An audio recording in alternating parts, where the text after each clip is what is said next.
성령에 대한 말씀을 받아 나왔잖아요. 그죠?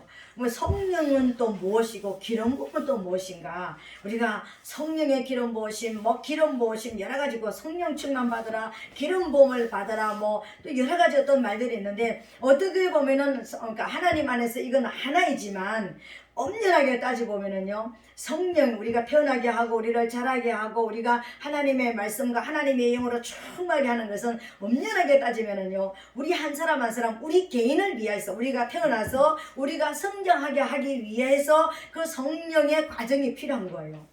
근데 이 성령의 충만함이 뭐라고 그랬습니까? 하나님의 임재라고 그랬잖아요. 말씀이 내 안에 완전히 나를 점령해버리고 하나님의 성령이 나의 이제 인격과 내 삶, 내 옛사람을 이제 완전히 끝내버리고 내가 새로운 사람으로 이전 것은 지나갔으니 보라 새 것이 되었다다. 새로운 사람으로 내가 육의 사람이었는데 이제 육이 죽고 후피하고 영이 해방되어져서 영이 나를 지배하는 사람이 성령 충만한, 영이 누구의 지배를 받습니까? 하나님의 말씀과 하나님의 성령의 지배를 받으니 나는 이제 새 사람이 된 거예요. 그죠? 그것을 하나님의 임재라고, 하나님이 네 안에 오셔서 살아주시는 임마누엘의 삶, 이제 그런 삶이 이제 됐습니다. 그런 사람들에게 하나님께서 또 하시는 역할이 있습니다. 이제 하나님 자신을 위해서, 물론 우리가 태어나게 만들고 우리를 성장시킨 것은 궁극적인 목적으로는요, 하나님을 위해서 하는 것입니다. 근데 엄연하게 따지면은 내가 성령을 받아야지 내가 천국을 갈 수 있으니까 나를 위해서 내가 성령을 받아야 되는 거예요. 하나님의 말씀이 나를 지배해야 되고 하나님의 성령이 나를 지배해야 되는 거 맞습니다. 그죠? 근데 하나님께서 특수한 어떤 임무를 주시는 자에게, 하나님께서 저와 여러분들을 이제 양육을 해가지고 이제 우리가 자녀를 양육해서 세상으로 다시 내보내잖아요. 그죠? 하나님이 우리를 영으로 태어나게 만들어서 양육하셔서 다시 죄악 가운데 세상 가운데 저와 여러분들을 내보내시면서 하나님의 다시 하시는 일이 있는데 그것이 바로 기름 부음이다, 이렇게 이야기하는 거예요. 기름을 붓습니다. 기름을 붓는다는 것은요, 우리에게 정확하게 지위를 주시고 직분을 주셔서 우리를 내보낸다는 거예요. 우리말로 사명을 주셔서 우리를 세상 가운데로 내보내는 것을 기름 부음이라 이렇게 이야기하는 거예요. 근데 이제 그 기름 부음이 이제 엄연하게 이제 좀 다르다는 것을 이제 우리가 느끼겠죠. 그죠? 오늘 3절에서 분명하게 이야기하는, 말씀하시는데, 이세를 제사에 청하라. 내가 너희의 행할 일을 가르치리라. 내가 내게 알게 하는 자에게 나를 위하여 기름을 부을지니라. 하나님께서 정확하게 말씀하셨습니다. 우리가 예수님께서 오셔서요, 성령을 받으라, 성령의 충만함을 받으라, 우리를 위해서 부어를 받으라 그랬습니다. 근데 오늘 기름 부음은 누구를 위해서요? 하나님을 위해서요. 하나님이 하시는 목적, 하나님이 하시고자 하시는, 나를 통해서 내 안에 들어오신 그분이 이제 나를 도구 삼아서 하나님이 하실 그 일을 나타내시는 것을 우리에게 성령의 기름을 붓는다, 이렇게 말씀하시는 거예요. 기름 부으심이 조금 다르죠. 그죠? 성령 충만함과 하고 우리 다 같이 하나님의 영이 우리에게 임하는 것이고 하나님의 영이 우리를 지배하시는 것인데, 지금까지는 우리를 자라게 하신 것이라니까요.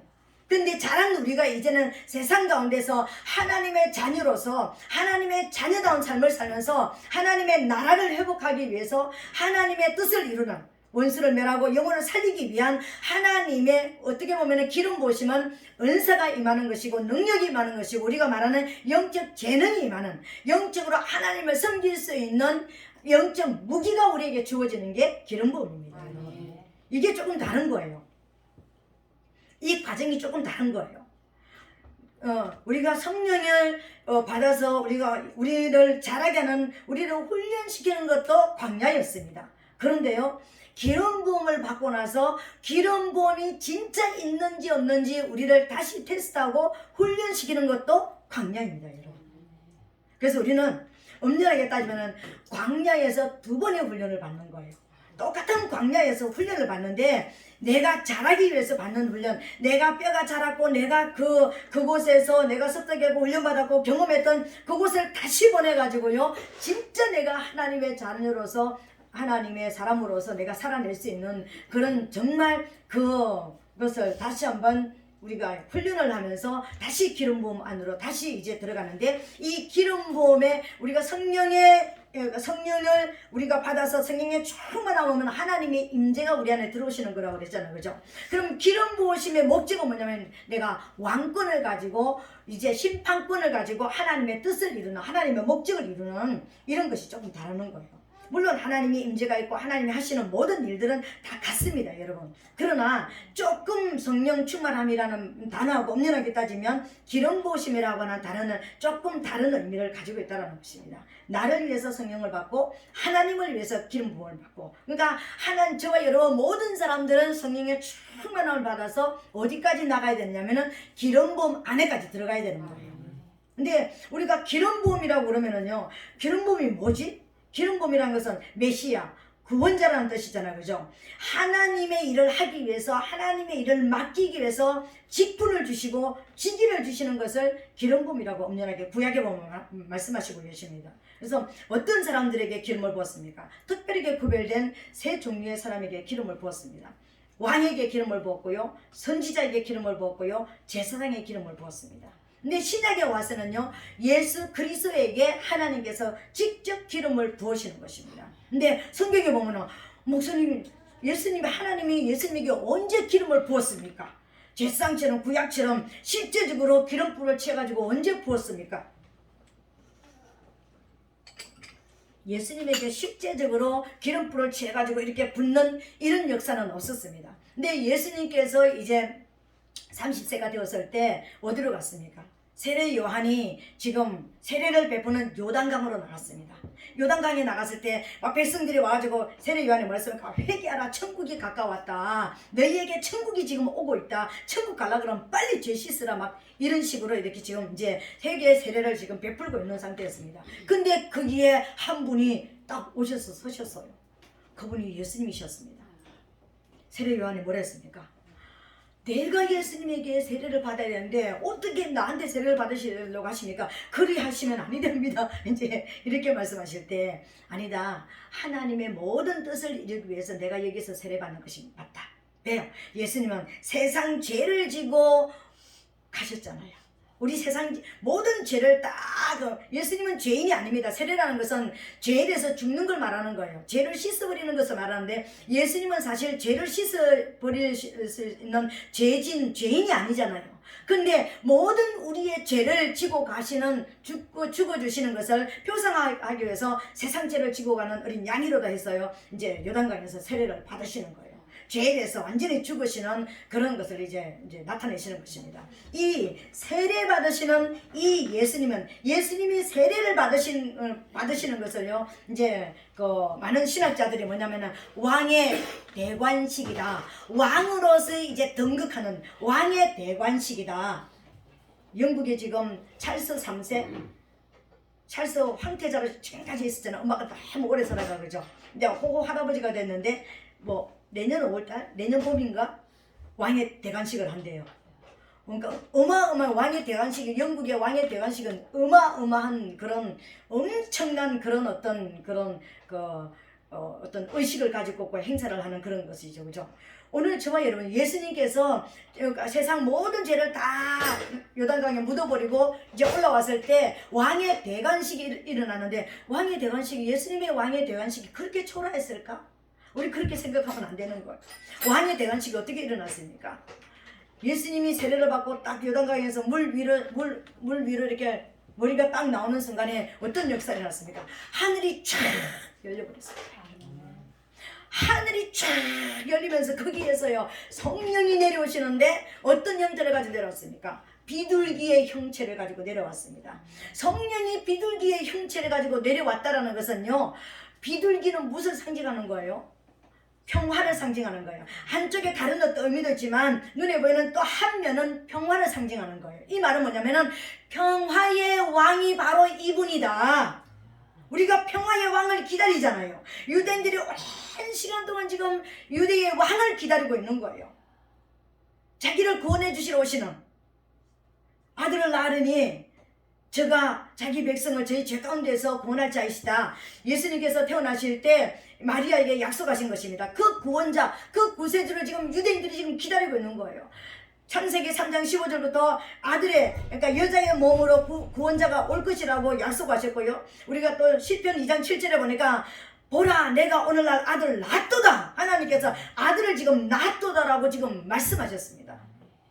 그렇게 약속하셨던 그 구세주 그 아들 우리를 구원하시러 오시는 이 땅의 모든 억압과 어떤 그런 가난과 질병과 문제를 가지고 오는 그 사단의 그 가짜 왕이 우리를 사로잡고 있던 그 고통 속에서 평화를 주러 오시는 왕, 평화의 왕이 오셨다라는 징조로 왕의 대관식을 하나님께서는 하셨던 거예요.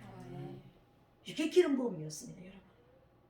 우리가 그냥 기름 부음을 받는다, 그냥 하나님 앞에 우리가 성령의 기름 부음을 받는다, 내가 받았는지도 모르겠고 어떤 것도 모르겠는데 내가 진실로 하나님의 임재 안에서 하나님이 우리 한 사람 한 사람에게 세상에 나와서 어떻게 살아라는 직임을 우리가 맡기실 때요 하늘 문이 열리는 거예요. 하나님이 성령을 비둘기같이 우리에게 부어주시는 거예요. 그래서 하나님의 성령의 기름 부으심을 받은 사람들은요 첫 번째 나타나는 역사가 뭐냐면요 우리가 싸움이 있는 곳에, 질병이 있는 곳에, 고난이 있는 곳에, 가난이 있는 곳에, 문제가 있는 곳에 평화를 주시는 역사가 일어나는 거예요. 내가 어떤 고난 속에 있고 아픔 속에 있고 절망 속에 있고 어떤 모습 속에 있다 할지라도 내 안에 내 영혼은 평안의 역사가 끊어지지 않는 이게요 내가 기름 부으심을 지금 받고 지금 내가 승리해서 왕권으로서 내가 누려가고 있는 이 상태라는 것을 믿으시기를 예수님을 축복합니다. 여러분, 우리는 이런 기름 부음을 받아야 되는 거예요. 이런 하나님의 임재가 내가 왜요 세상의 모든 억압과 고통과 우리가 질병이 났을 때 얼마나 마음이 쫄려요, 그죠? 어떤 우리 가난했을 때 얼마나 우리가 문제 속에서 막 이렇게 잠시도 내가 평안은 하고 싶은데 평안이 안 되는 이런 어떤 그런 불안, 조조, 염려, 근심, 말할 수 없는 어떤 그런 막 내가 가만히 앉아있어 피부가 막 쫄려오는 듯한 어떤 느낌들이 있잖아요, 그죠? 그때 하나님의 기름 부음이 내 안에 있는 이 모든 사람들에게 어떤 역사가 일어난다고요? 나도 모르게 문제는 산더미 같은데 내 영혼은 평안한 거예요. 내 영혼은 지금 하나님의 평강에 하나님이 나를 지금 붙잡고 계시는 거예요.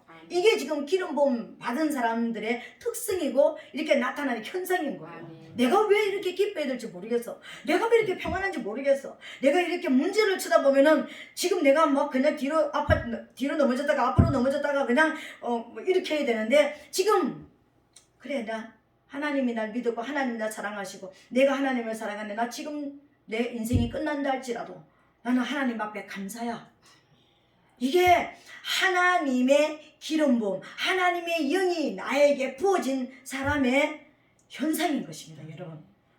그렇게 될지어다. 아멘. 그런 평강이 있을지어다. 아멘. 이런 역사가 오늘 기름 부음의 역사인 것입니다. 내 안에 평강이 있는 사람은요 다른 사람한테 반드시 평안을 줄 수 있습니다. 내 안에 막 그냥 내 안이 지금 쓰레기통이고 내 안에 막 불안, 염려, 근심, 초조가 나타나면 얼굴에서부터 그게 나타나요. 그리고 다른 사람들은 괜히 찌르대는 거예요. 다른 사람들 불편하게 만들고 말도 툭툭하게 만들고 막 전쟁을 일으키고 불안하게 만드는 어떤 불안의 요소가 되어지는 거예요. 일어나라 빛을 발하라 그러는데 그러니까 평안은 하나님의 성령이잖아. 빛이잖아요. 내 안에 평안이 있으면은 내가 지금 어떤 상황 가운데 있다 할지라도 내가 빛을 발할 수가 있는데 이 빛이 발해지지 않는 이런 모습들이 내가 지금 평강을 잃어버렸구나. 그래서 다시 기름 부음을 하나님 앞에 기름 부음 안으로 들어가기 위해서 저와 여러분들이 하나님 왜요? 우리가 하나님의 나라, 빛의 나라를 회복해야 될 사람들이잖아요. 어둠을 물리쳐야 될 사람들이잖아요. 영혼을 살려내야 될 사람들이잖아요. 그것을 위해서 우리에게 기름을 부었기 때문에 다시 그 안으로 들어가기 위해서 저와 여러분들은 그래서 내 안에 성령이 하나님의 임재가 끊어지지 않도록 계속해서 하나님의 그 기름 부음이 내 안에 머물 수 있도록 다 자꾸만 채워지도록 저와 여러분들은 끊임없이 기도해야 되는 거예요. 아멘. 하나님 앞에 나를 점검하면서 나가야 되는 거예요. 아멘. 그런 역사가 있게 되시기를 예수님 이름으로 축복합니다. 아멘. 근데 오늘 다윗에게 기름 부으신 자의 모델 다윗에 대해서 우리가 이제 말씀을 받기를 원합니다. 여기에 이제 더 깊은 말씀은 이제 다음 시간에 우리가 들어가고 이 부분에 대해서는요. 이제 오늘 이제 하나님께서 이제 다윗에게 기름 부음을 인생 가운데서 3번을 부었습니다, 여러분. 그러니까 사실 저와 여러분들도 기름 부음이 한 번으로 끝나는 것이 아니라 저와 여러분 인생에도 이 기름 부음이 이렇게 3번씩이 있을 것이라는 것을 보여주는 거예요. 성령 충만함도 우리가 단계로 따지면은 3단계가 있었습니다. 그죠? 그런 것처럼 꼭 뭐 그런 게 아니라 성령의 충만함을 우리에게 주셨지만 엄연하게 따지면 단계가 3단계가 있었던 것처럼 기름 부음도 3단계가 있더라는 것입니다. 기름 부음도 3단계가 있는데 이 첫 번째 단계는 오늘 우리가 읽었던 이제 사무엘상 16장 이제 3절로 이제 13절 말씀이었습니다. 두 번째는 사무엘하 2장 4절이고요. 세 번째는 사무엘하 5장 3절에 이제 세 번째 기름 부음을 받는 역사가 일어나는 것입니다. 근데 이 기름 부음을 받는데 우리 이 기름 부음을 받으면 나타나는 현상에 대해서 우리가 다음 시간에 이제 그러니까 우리 가게 될 것이고요. 이 기름 부음을 받고 나서 저와 여러분들이 예수를 믿고 나니까 내가 지금 홍해를 건넜고 광야에 오다 보니까 광야의 삶이 여러분 넉넉하던가요? 쉽게 광야를 지나봤습니까? 광야는 어떤 곳이었다고 그랬습니까? 발에는 가시와 은근키가 있고 낮에는 맹수가 있고 밤에는 맹수가 있고 낮에는 뱀과 전갈이 있고 먹을 것은 없고 추위와 더위가 있고 인도자도 없고 이게 광야였습니다. 여러분 광야였잖아요. 그죠? 그런 광야였는데 기름 부음을 받아서 하나님의 사명자로 하나님의 특수 임무를 맡은 사람으로 저와 여러분들을 세상 가운데 다시 내보내시면서 우리가 교회 안에 모여서 우리만 살면은 베드로처럼 하나님 여기가 좋사오니 여기다 초막을 셋을 짓고 우리가 여기 그냥 살게 해주세요. 우리가 교회 안에서만 이렇게 살면 얼마나 좋겠습니까? 그죠? 하나님은 그렇게 하지 않았잖아요. 너희가 세상에 나가라. 너희가 세상에서 빛과 소금의 역할을 감당해라. 그렇게 말씀하셨잖아요. 빛이 되고 소금이 되라고 말씀을 하셨잖아요. 썩어가는 세상을 썩지 않게 만들고 어두운 세상을 빛으로 만들어내라고 말씀을 하셨잖아요. 그러니까는 그 사명을 감당하기 위해서 또 기름 부음 받은 사람이 받는 특별한 2가지 훈련이 있습니다. 여러분. 많은 훈련이 그러니까 우리 다윗의 인생 가운데서 여러 가지 또 훈련이 있었고 여러 가지 사건 사고가 있었지만 크게 2가지 사건은 첫 번째 사건은 어떤 것이냐면은 기름 부음을 분명히 받았는데 왕으로 등극할 수 없는 상황으로 몰고 가는 한 사건이 있었습니다. 그 사건에 휘말려 버리면은요 왕이 되지 못하는 그냥 그것으로 기름 부어 받았다 은사 조금 나타나고 능력 조금 나타나다가 끝나버리는 이 단계가 머물러 가는 단계가 하나 있었다라는 것입니다. 그리고 또 하나 단계는 왕이 되고 난 이후에 이제 통일 왕국을 이루었는데 왕에서 폐위될 뻔한 또 한 사건이 있었습니다. 여러분 이게 중요한 거예요. 오늘은 크기에 대한 말씀을 받기를 원합니다. 우리가 왕권을 가지고 하나님께서 생육하고 번성하고 정복하고 다스리는 충만하고 정복하고 다스리는 권세를 축복과 권세를 저와 여러분들에게 주셨는데 이제 하나님의 성령이 우리에게 충만하게 말씀을 그러니까 먹고 말씀을 받고 말씀대로 우리가 말씀의 훈련을 받아가지고 하나님의 성령의 이끌리심을 받는데 은사도 나타나고 능력도 나타나는데 어느 날 착 인생이 끝나버리는 수가 있습니다. 결론적으로 하나님의 뜻을 다 이루지 못하고 끝나는 경우가 있다는 것입니다. 근데 하나님의 역사 안에서 정말 다 쓰임받다가 어느 날 갑자기 착 없어지는 경우가 있다는 것입니다. 이게 중요한 거예요. 여러분 이걸 우리가 한번 생각해 봐야 되는 거예요. 기름 부음을 성령 충만을 받고 기름 부음을 받아서 사명자가 되는 우리가 사명을 감당하는 세상에서 우리가 열매를 맺고 사는 것도 너무나 중요하지만 그 자리까지 가기도 엄청난 그런 훈련이 있어야 되고 그것도 중요하지만 왕이 되고 난 후에도 너무나 중요한 사건들이 있더라는 것입니다. 우리가 첫 번째로는요 이제 기름 부음 받은 자의 모델로서 다윗은 어떤 기름 부음 이후에 왕이 되어서 진짜 죽을 때까지 폐위되지 않고 끝까지 왕권을 지키면서 왕의 그런 지위로 하나님께 영광을 돌릴 수 있었던 있었던 것이 큰 2가지 사건을 통과하면서 그게 이루어졌다는 것입니다. 그 첫 번째 사건이 어떤 것이냐면요 사울을 통해서 받는 훈련이었습니다. 여러분 우리가 생각할 때는 사울을 통해서 이제 기름 부음 받은 이후에 다윗이 이제 훈련을 받잖아요. 어느 날 양만치던 아버지 양치기 소녀를 데리다가 사무엘 선지자가 기름불을 취하여서 기름 부었습니다. 근데 다윗은 지금 내가 왜 이런 일을 당하는지 왜 내게 이런 기름 부음을 주시는지 나는 이유도 몰랐습니다. 근데 그 이후에 기름 부음을 받고 나서 다윗의 이제 삶의 터전이 바꿔지는 거예요. 아버지 양치기가 어디로 갑니까? 왕궁으로 들어가게 돼요. 왕궁으로 들어가서 사울 왕의 병기 잡은 자, 사울 왕의 무기를 잡은 자, 전쟁용 무기를 잡은 자. 우리가 전쟁용 무기를 잡았다 그러니까 그냥 전쟁용 무기를 잡았다. 그러니까 이렇게 생각할 수 있는데, 첫 번째 기름 부음을 받고 나서 나타나는 진짜 하나님이 우리에게 사명을 주실 때 나타나는 현상을 오늘 여기서 보여주는데, 병기를 잡았다, 무기를 잡았다는 것은, 무기는 뭐 하는 데 쓰는 거예요? 전쟁하는 데 쓰는 거잖아요. 기름 부음이 누구를 위해서 하는 거라고요? 하나님을 위해서 기름 부음을 주신다 그랬잖아요. 하나님의 나라를 확장시키고 하나님의 뜻을 이루기 위해서 우리에게 기름을 붓는다고 하셨잖아요. 그죠? 그러면 그 기름 붓는 하나님의 나라를 위해서 그러니까 하나님의 뜻을 이루는 그 자체가 뭐냐면요, 전쟁이거든요. 그 기름 부음이 임했다는 것은 내게 무기가 임했다는 것을 말하는 거예요. 우리말로 은사가 임했다는 것을 보여주는 거예요. 은사가 나타나기 시작하는 거예요. 그 은사가 어떻게 나타났습니까? 전쟁만 하다가 하면 이기는 거예요. 그 은사가 또 어떻게 눈에 보이게 나타났습니까? 하나님의 부리신 악신이 사울에게 들었을 때 수금을 타니까, 하나님을 예배하니까 귀신이 떠나가는 역사가 일어났습니다. 실제적으로 이제 그런 것이 하나님의 기름 부음이 있고, 진짜 하나님이 전쟁 용사로서 부르셨다, 기름 부었다는 거, 하나님을 위해서 하나님의 나라가 회복되게 만드신다는 것이 보이고 있죠. 그죠? 여러분, 그런데 보세요. 그때부터 다윗의 삶은요, 그때부터 죽을 맛의 삶으로 들어갑니다. 여러분, 그때부터 죽지 못하고 살아가는 13년의 세월이 있습니다. 나는 성경에 하나님, 이 땅에 노숙자가, 이 시대는 너무 이렇게 세상이 이래서요, 노숙자가 많고 어느 날 그랬는데요, 하나님이 저한테 영적으로 눈을 열어줘가지고, 야 성경에도 노숙자가 있다. 야, 그러니까 성경에 노숙자가 어디 있습니까? 다윗도 노숙자였다. 다윗은 지 혼자 노숙자가 아니라 400명을 이끌고 다니는 노숙자였습니다. 여러분, 거짓대를 이끌고 다니면서 노숙자의 왕으로 13년을 살았습니다. 여러분, 너무나 어마무시하지 않습니까?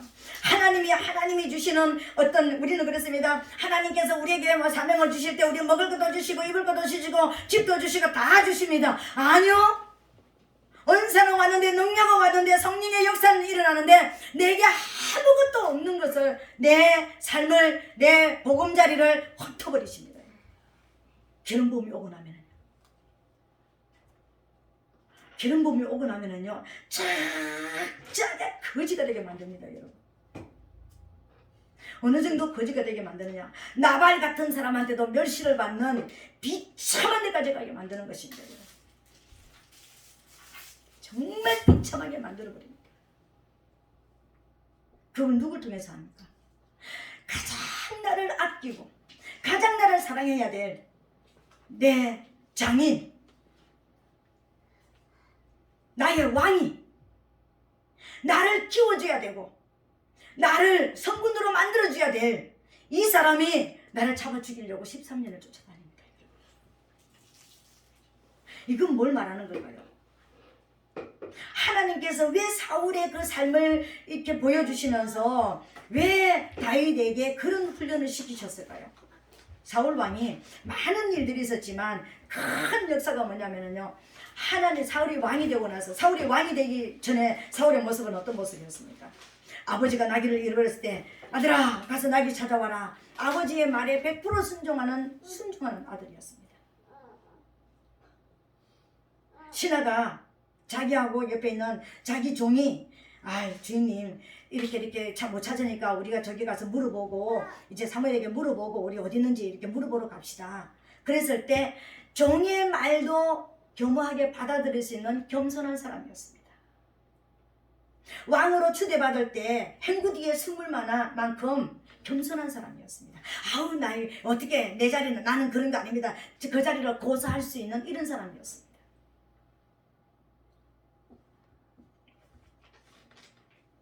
사울은 그런 사람이었습니다.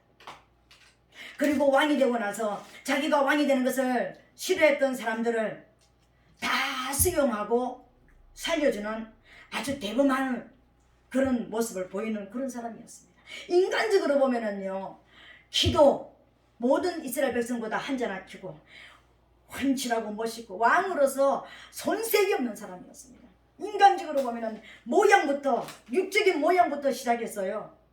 그 사람이 인격 겸손하지, 순종자라지, 용서할 줄 아는 사람이지, 인간적인 모습으로는 그랬습니다, 여러분.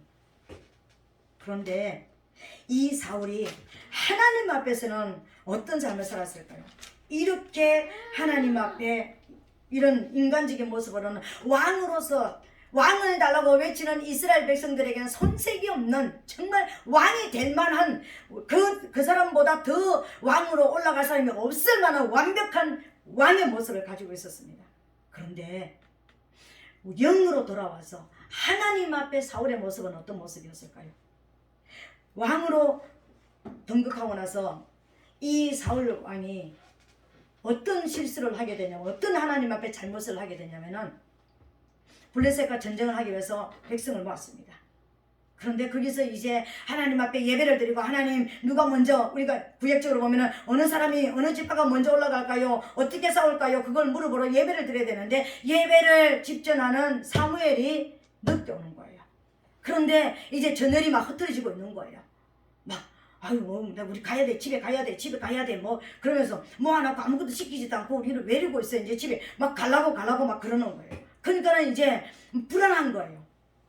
왕은 제사장이 아닙니다, 여러분. 엄연하게 구약에는요, 딱 직분이 나눠져 있었습니다.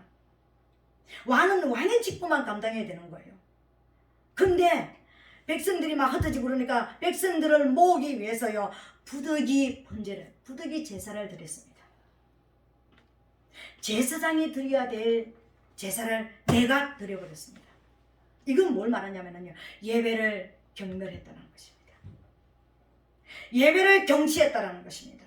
하나님 앞에 올려드리는 예배를 함부로 드렸다는 것입니다. 우리가 하나님 앞에 기름 부음을 받는다는 것은요, 하나님 앞에 예배자가 되기 위한 것입니다. 하나님을 섬겨드리기 위한 것입니다. 내가 빛으로 세상에 살아나가고 내가 어둠을 물리치는 이 모든 것들이요, 예배자의 삶인 것입니다. 우리 인생 가운데 가장 망하는 길로 가는 첫 번째 조건이 뭐냐면은 예배를 경시하는 것입니다. 성도가 가장 망하는 첫 번째 길은요, 예배를 함부로 생각하는 것입니다. 예배를 중요하게 생각하지 않은 것입니다. 진짜 예배 한 판으로 살아나는 사람이 있는가 하면은 예배 한 판 때문에 왕이 폐위가 되는 이런 지경까지 가는 거예요, 지금요. 예배가 얼마나 무서운 것이고요. 예배가 우리 인생 가운데, 우리 인생 천국이냐 지옥을 좌우할 만큼 예배는 소중한 것입니다. 중요한 것입니다, 여러분. 우리가 한번 주일날 겨우 예배에 와서 그냥 한번 앉았다 가는 이게 예배가 아닌 것입니다. 진짜 예배를 하나님 앞에 하나님이 받으시도록 드리는, 진짜 내가 찬양을 한 장을 하고 하나님이 십자가에서 나를 살려주신 그 은혜 감사해서 정말 그 은혜를 생각하면서 정말 하나님을 사랑하는 고백으로 하나님을 찬양을 해야 되고 예배를 드려야 됩니다. 예배가 살아나야 됩니다.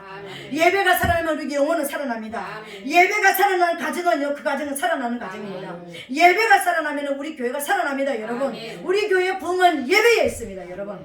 우리가 뜨겁게 예배하고 뜨겁게 찬송하고 뜨겁게 기도하고 진짜 하나님의 은혜를 감사하면서 그 은혜를 생각하면서 그 사랑 속에서 찬양하고 말씀을 받고 기도하면서 하나님의 나라가 우리를 위해서 확장되기 원하는 이런 예배가 우리를 통해서 살아난다면요, 우리 교회에 부흥이 있습니다. 그런데 사울은 예배를 경멸했습니다. 그냥 부득이해서 적당하게 그냥 형식적인 예배를 드려버렸다는 거예요. 얼마나 무섭습니까? 그래서 하나님께서 사무엘을 통해서 뭐라고 했습니까? 나라가 나눌 것이다. 내 예배를 무시했으니 나눌 것이다. 이것도 중요한데요. 그리고 하나님께서 사울이 왕이 되고 나서 무엇을 명령했습니까? 아말렉을 진멸하라고 명령을 했습니다. 아말렉은요, 어떤 존재냐면 호전적이다. 전쟁을 일으키는. 내 안에, 아말렉은 다른 데 있는 것이 아니라 내 안에 있는 것을 말하는 거예요. 내 안에서 자꾸만 내 안에서 뭔가 어떤 틈을 보고 어떤 다른 사람의 약점과 다른 사람의 무장하지 않는 것, 이 아말렉이 어디를 하는 것입니까? 항상 보면 다른 사람의 약점을 꼬집어내고 어떤 실수와 실패와 허물을 꼬집어내서 공격하는 게 아말렉입니다. 호전적이다. 전쟁을 좋아한다. 싸우기를 좋아한다는 것입니다. 집에서도 아말렉이 있습니다, 여러분. 싸움거리를 만드는 거예요. 싸움거리를 만들지 말았는데 싸움거리를 만드는 거예요, 자꾸만요. 그리고 아말렉은요, 개인도 공격하지만 아말렉은요, 가정을 공격합니다. 다윗의 가정을요, 완전히 끝내버리려고 아말렉이 다 아기 하나도 남기지 않고 끌고 가버렸습니다. 아말렉은 귀신의 정체입니다, 여러분. 이 가정을 무너뜨리는 것입니다. 여러분, 우리 안에 다른 사람의 약점, 다른 사람의 무장하지 못한 것, 다른 사람의 어떤 그런 것을, 가정을 자꾸만 깨뜨리고 이렇게 하는 게 우리 안에 아말렉이 있는 것입니다. 제가 이걸 깨닫고 하나님 앞에 진짜 배웠습니다. 하나님, 나는요, 기회만 있으면 내가 인생 새 신발 고무신 까꿀로 신겠습니다 했는데 그게요, 아말렉이더라고. 그게 아말렉이더라니까요. 하나님, 기회만 있으면 내가 고무신 까꿀로 신는 걸 맨날 생각하고 상상하고 계획하고 그랬습니다, 여러분. 근데 이게 아말렉의 정체들이니까요. 가정을 깨뜨리려고 하는 이 정체들이니까요. 아말렉을 멸하라 그랬는데 보십니까? 다치 멸하지 않았습니다. 자기를 위해서 남겨뒀습니다. 하나님의 말씀을 버린 거예요. 하나님의 말씀에 불순종한 겁니다. 네가 내 말씀을 버렸으니 내가 너희 자녀도 버리겠다. 여러분, 하나님의 말씀을 함부로 받고 함부로 버리면 안 되는 거예요. 아멘. 하나님의 말씀이 진짜 생명이에요. 아멘. 내가 하나님의 말씀을 받았느냐 안 받았느냐에 따라서 내가 살았느냐 죽었느냐가 여기에 달려있는 거예요. 아멘. 하나님의 말씀을 함부로 대하면 안 되는 거예요. 하나님의 명령하셨다면 그 명령을 내가 순종하고 따라가야 되는 거예요. 아멘. 그리고 또 사울왕은 어떤 역사가 일어났습니까? 전쟁에 가가지고요, 금식령을 내려버렸습니다. 전쟁하는 군사들한테. 여러분, 전쟁하는 군사들에게 금식령을 내려버리면 어떻게 됩니까? 금식령이 밥 먹지 말라는 거지만 음식을 먹지 말라는 거예요. 그거 죽으라는 거잖아요. 뭐든지 먹고 힘을 내야지만 대적과 싸우는데 금식령을 내려가지고 굶어버리면 어떻게 전쟁을 합니까, 여러분? 여러분들이 하나님의 말씀을 받고 말씀으로 막 이렇게 살아나고 말씀으로 깨닫고 막 회복을 해야 되는데 말씀 먹지 마. 다른 사람이 주는 말씀 먹으면 안 돼. 내가 말하는 것만 들어. 금식령입니다. 금식령을 내리면 안 되는 거예요.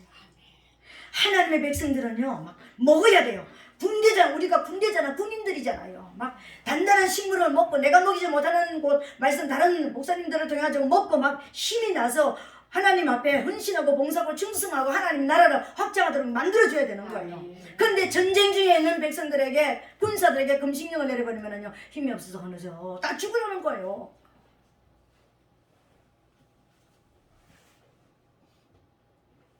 지금은 우리나라 목사님들이 이제는 그렇지 않습니다. 이제는요, 아예 막아도요, 다 열려있기 때문에, 인터넷으로 무엇으로 다 열려있기 때문에 아무리 막아도 막을 수가 없는 지금 시대가 되어버렸습니다. 근데 우리가 처음 예수 믿을 때 30년 전에는 뭐였습니까? 우리 교회만 나와야 돼, 내 말씀만 들어야 돼, 내 설교만 들어야 돼, 이랬습니다, 여러분. 이거 잘못하면 금식령 됩니다. 목사님이 따라서요, 어느 목사님은 이쪽으로 설교하고 어느 목사님은 이쪽으로 설교하고 다 다르다니까요. 다 달라요. 그래서 우리는요, 우리 집에서 밥만 먹으면은 너무 맛이 없잖아요. 그래서 우리가 막 식당에 다니면서 우리가 뭐 잘못된 데 가서는 우리 식당에 가서 혹시 또 먹다가 보면 진짜 맛없는 데 가가지고 먹기도 하지만 두 번 다시 그거 안 하잖아요. 그죠? 맛있으면 계속 가서 우리가 먹게 되잖아요. 그런 것처럼 우리가 영적으로도 마찬가지예요. 내가 깨어있는 사람은요, 저만서 먹으면 저건 안 돼 하면은요, 분별력이 있으면 다시는 그거 안 찾아갑니다, 여러분. 그냥 내가 먹을 수 있는 말씀을 먹고 내가 막 자라야 되는 거예요. 힘이 나야 되는 거예요. 사울의 실수는 금식령이었습니다. 그래서 이 금식령 때문에 아들을 죽일 뻔했습니다, 여러분. 그리고 사울은 또 어떤 일을 했습니까? 아말렉하고 전쟁해가지고요, 하나님이 다 멸하는 거 멸하지도 않았는데, 사실은 하나님 편에서 보면 불순종했는데요, 지가 아말렉하고 이겼다고요, 지 자신을 위해서 기념비를 세웠습니다, 여러분. 나 전쟁에 승리해서 나 이런 사람이야, 기념비를 세웠습니다. 여러분, 이건 뭘 말할까요? 하나님의 기름 부음을 받은 자, 하나님께로부터 사명을 받은 자는 누구를 위해서? 말씀에 죽고 말씀에 살고 하나님의 영광을 위해서 살아야 되는 거예요. 하나님 앞에 예배자로 살아야 되는 거예요. 하나님의 말씀 앞에 풍성하게 나도 먹고 너도 먹고 풍성하게 살아나는 역사가 일어나야 되는 거예요. 근데 이걸 못한 거예요. 이걸 아는 사람이 사울이었습니다. 이 사울 때문에 이 사울이 다윗은 가는 곳마다 전쟁하면 이기네. 다윗은 뭐 그냥 찬양하면은 우리가 그러니까 찬양하고 노래하면은 귀신이 떠나가는 역사가 은사가 나타나기 시작하네. 수많은 사람들이 지금 현재 그러니까 실세인 사울 왕보다 진짜 큰 사람은 누구지? 아직까지 사울의 사위인 이 다윗이 실제적인 실세야 큰 사람이야. 막 그냥 이 나라를 진짜 움직이는 사람은 이 사람 때문에 지금 나라가 지금 움직이고 나오고 있어. 이러면서 사울에게는 천천히요, 다윗에게는 만만히로다 막 이러면서 그냥 성령가를 불러제끼는 거예요. 그러니까 이제 사울 마음에 뭐가 들어왔습니까? 시기와 질투가 들어왔습니다. 여러분, 이 시기와 질투가 어디에서 왔을까요? 여러분, 제가 아까 처음에 사울이 어떤 사람이랬습니까? 인간적으로 보면 순종하는 자죠, 겸손한 자죠, 다 대범하게 남을 용서하는 자라고 그랬습니다. 그죠? 근데 이거를 자세히 보면은요, 이 사울에게는 뭐가 있냐면 낮은 자존감이 있습니다, 여러분. 뭐였으면 나 못해요 뒤에 가지고 다른 사람 시키세요 나 못해요. 이게요 겸손 같지만 낮은 자존감이었다라는 거예요. 왜 사울에게 낮은 자존감이 있을까요? 사울의 뿌리가 무엇입니까? 사울은 왕이 되면 안 되는 베냐민 족속에서 나온 사람입니다. 베냐민 지파의 사람입니다. 여러분, 베냐민이 누굽니까? 베냐민은 태어나면서 어미를 잡아먹고 태어난 아들이에요. 베냐민이 태어나다가 엄마 라헬이 죽었습니다. 그래서 엄마가 죽으면서 베냐민의 이름을 처음에 뭐라고 지었습니까? 베노니 이렇게 지었습니다. 슬픔의 아들이다. 넌 슬픔의 아들이다. 네가 태어난 자체가 인간이 슬픈 거다. 이렇게 만들었습니다. 그래서 아버지가 안 돼. 내가 사랑하는 아내가 난 아들을 슬픔의 아들이라고 말할 수가 없어. 그래서 이름을 바꿔줬는데 베냐민이었습니다. 이 베냐민을 지었을 때 이 뜻이 뭐냐면요, 오른손의 아들입니다. 근데 이 오른손의 아들의 역할을 하지 못하고요, 야곱이 나중에 죽을 때 12아들을 쫙 낳고 12아들을 전부 다 그러니까 사명을 알려주면서 이렇게 하면서 축복하고 이렇게 하면서요, 마지막으로 베냐민에게 축복이라는 한마디도 없습니다. 여러분, 그렇게 사랑했던 아들, 그렇게 사랑하는 아내가 낳으면서 죽어가면서 난 이 귀한 아들에게 축복을 단 한마디도 하지 않았습니다. 다른 11아들에게는 요거만큼씩이라도 축복도 하고요, 우리가 어떤 경계도 하고 그렇게 했지만 베냐민에게만큼은요 축복 자체가 없었습니다. 뭐라고 얘기했습니까? 너는 물어뜯는 일이다. 너는 물어뜯는 일이다. 넌 짐승 새끼다. 이렇게 얘기했습니다. 태어날 때 에미를 잡아먹고 태어났는데 진짜 오른손의 아들로서 능력의 아들로서 회복을 해야 되는데 그걸 못하고요, 너는 짐승 새끼로만 살 수밖에 없는 존재라고 딱 규정을 지어버렸습니다. 그 지파에서 나온 사람이 사울 왕입니다. 여러분, 뿌리가 뭡니까? 물어뜯는 일이었습니다. 여러분, 물어뜯는 이 시기 질투만 가지고 있는, 인간적으로 보면은 엄청난 그런 겸손과 순종과 그런 어떤 대범한 용서하는 마음을 가지고 있지만, 하나님이 그 안에 들어가면은 하나님이 보시는 모습은요, 물어뜯는 일이거든요. 그래서 왕으로 세우고 등극이 딱 되고 나니까 하나님도 모시고 하나님 말씀도 하나님 앞에 예배도 다 무시했습니다. 사람 앞에서는 엄청난 눈에 띄는 왕이었지만 하나님 앞에서는 하나님이 폐위시킬 수밖에 없는 사람이었다는 것입니다. 이걸 왜 다윗이 13년 동안은 이 사람에게 훈련을 받았을까요? 다윗아, 내가 너를 세상에 보내는 것은 이 사람처럼 살다가 너도 이렇게 패망하는 길을 가지 말라고 네 안에 있는 사울의 영을 뽑아내라. 네 안에도 이것이 있다. 다윗 안에 이것 있습니다. 여러분, 다윗이 누굽니까? 이새가 사무엘의 기름불을 취해가지고 기름불을 했을 때 7 아들을 다 세워놨고요, 말째 아들 여기 세우지도 않았습니다. 왜? 아들 취급도 안 했다라는 거예요. 신학자의 전승에 보면은요, 다윗은 이새의 정실 부인에게서 난 아들이 아니라 후실에게 낳은 아들이다. 우리가 시편을 보면은 내 어머니가 죄악 가운데서 나를 출생했다 그랬잖아, 그죠? 그렇게 말한 것처럼 이 다윗의 출생 자체가 뭡니까? 다윗의 출생 자체가 낮은 자존감입니다. 아버지 앞에 아들로 인정도 못 받고 형제 7 형들한테 동생이라는 인정도 못 받는, 엄마를 엄마라고도 부를 수 없는 낮은 자존감 속에 사는 사울하고 어떤 면에서는 같은 맥을 가지고 있는 사람이었습니다. 다윗이요. 그런데 사울은 그런 맥을 가지고 있는데 물어뜯는 일이로서 그런 하나님을 섬기지 못하는 그런 사람으로 살았는데, 그 모습을 정확하게 보여주면서 네 안에 이것이 있다, 네 안에 예배를 무시하고 네 안에 말씀을 무시하고 네 안에 네 이름을 내고 싶은, 너 이름도 없이 무명상을 아들로 인정도 못 받고 형제로 인정도 못 받는 너 이름 없는 사람으로 살았으니까, 이름이 있으니까 얼마나 내 이름 내고 싶었겠습니까? 하나님의 말씀을 먹지 않고 하나님의 말씀에 금식령을 내려서 나도 안 먹고 너도 안 먹고 이런 사람이 사울이었잖아요. 다윗아, 너 안에도 이것이 있다. 이거 뽑아내야지 네가 진짜 왕이 될 수 있다. 진짜 네가 왕으로 가는 길이 첫 번째 관문이 이것이다. 오늘 기름부음으로 우리가 하나님 앞에 저와 여러분 우리가 다 왕권을 회복해야 됩니다. 우리 예수 믿는 모든 사람들 다 그러니까 왕권을 회복해야 됩니다. 진짜 생육하고 원성하고 충만한 그 자리까지 가야 됩니다. 정복하고 다스리는 자리까지 가야 됩니다. 그렇게 하기 위해서는 우리는 예배가 회복돼야 됩니다. 하나님의 말씀이 내 안에 생명으로 들어와야 됩니다. 말씀을 풍성하게 먹어야 되는 것입니다. 단단한 식물을 먹어야 되는 것입니다. 그리고 내 이름을 위해서 사는 것이 아니라 하나님의 영광을 위해서 사는 것입니다. 이게 기름부음이 왕으로 가는 길에 받는 훈련이었습니다.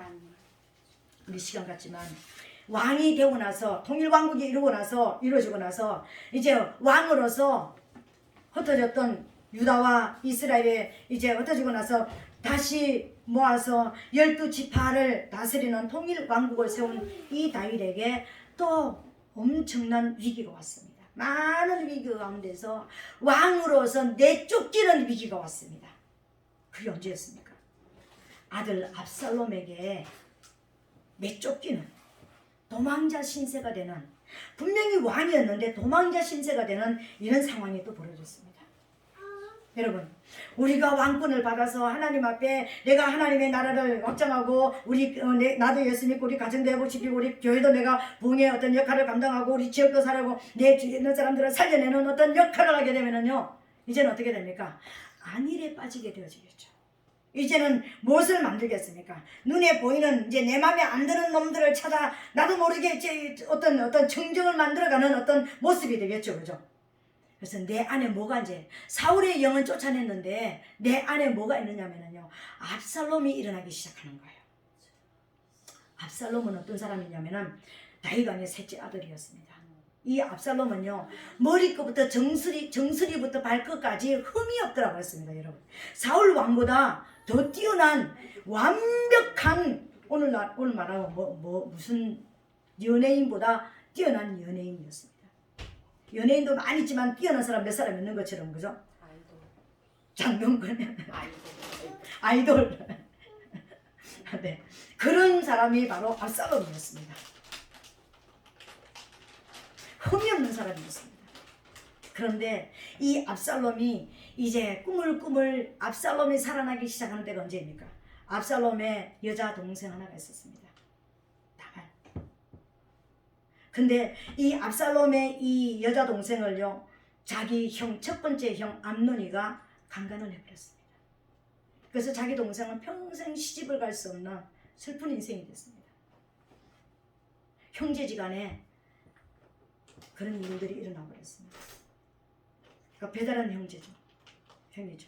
그래서 이 압살롬의 마음에 뭐가 들어오기 시작했냐면요, 원한이 들어오기 시작했습니다.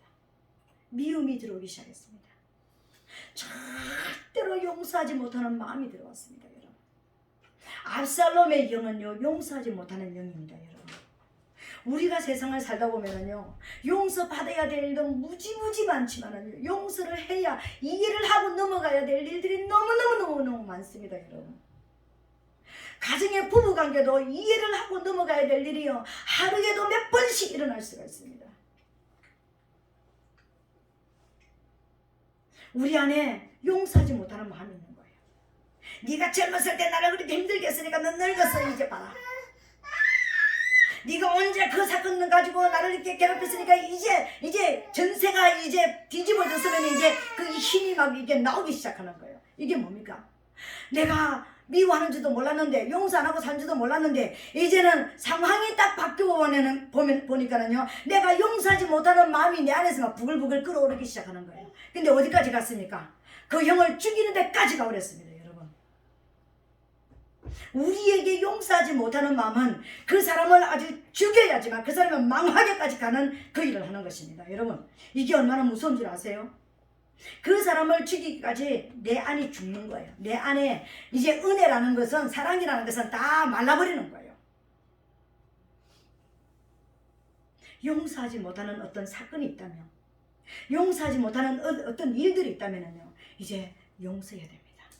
이 용서는요, 쫓아내도 안 되는 겁니다. 이건 하나님 앞에 가서 막 울어야 되는 것입니다. 하나님, 내 안에는 진짜 그 사람을 용서할 수가 없어요. 내 마음으로는 용서할 수가 없어요. 하나님의 성령으로 도와주세요. 하나님이 나 좀 도와주세요. 하나님이 나를 도와주셔야, 성령이 나를 사로잡아 주셔야지 용서가 될 수 있지. 내 용서해. 용서하면 뭐해? 다음에 어떤 일들이면 또 그게 일어나는데, 끊임없이 일어나는데, 뿌리를 뽑는 것은 하나님 앞에 나와서 우는 것밖에 없습니다. 아멘. 내가 용서할 수가 없습니다. 내 스스로는 나는 용서받았지만, 수 없는 죄를 용서받았지만 나는 용서할 수 없습니다. 내 힘으로는 용서가 안 돼요.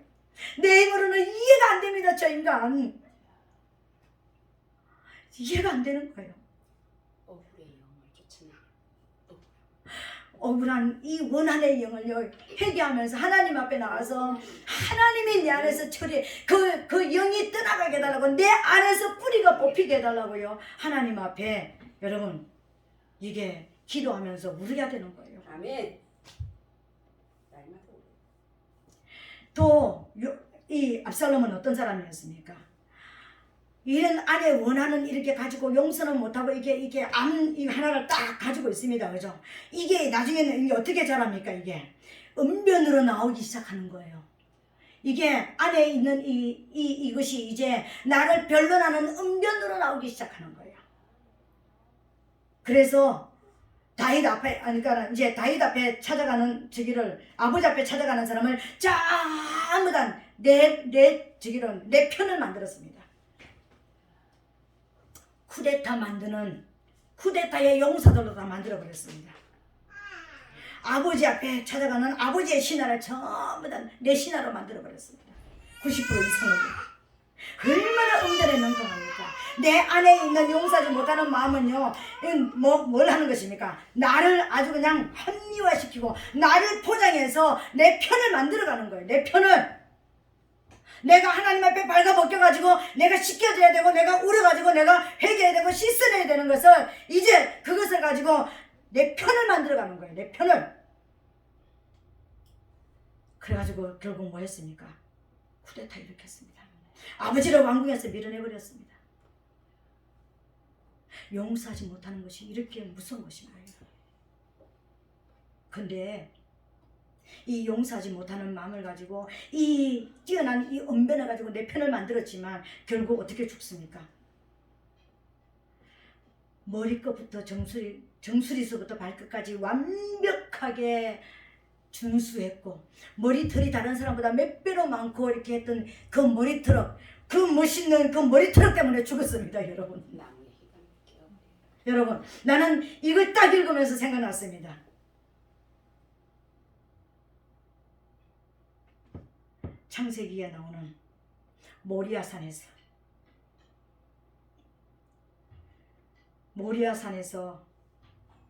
이삭 대신에 죽었던 순양이 어디에 걸려서 죽었습니까? 숲풀에 걸려서, 뿌리 숲풀에 걸려서 이렇게 걸려 있는 것을 가져와서 번제로 드렸습니다.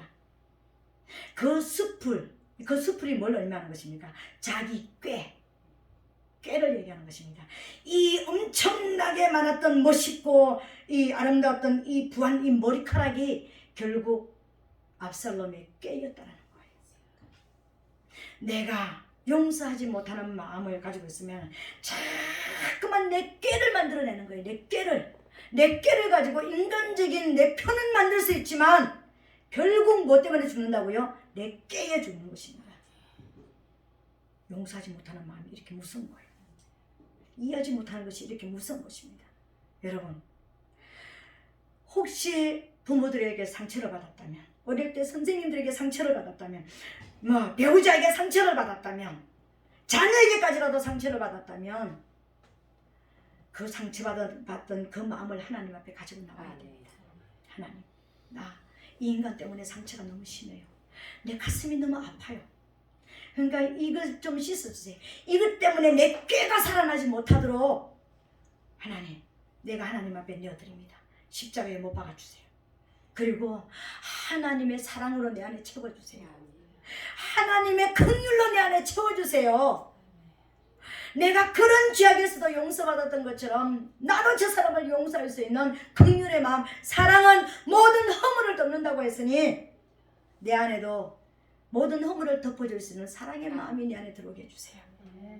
그래야지만 회복될 수 있습니다. 다윗은 보세요. 쫓겨갔다가 다시 돌아왔습니다. 압살롬 죽고 나서 다시 돌아왔습니다. 그런데요, 내 아들 압살롬아 그랬습니다. 이 뭐 말합니까? 내가 내 안에 용서하지 못하는 마음이 있었는데 내가 뽑아내지 못해서 나 때문에 내가 죽었다, 나 때문에 내가 죽었다고 그러면서요, 통곡을 하면서요, 성전가를 울리지 못했습니다.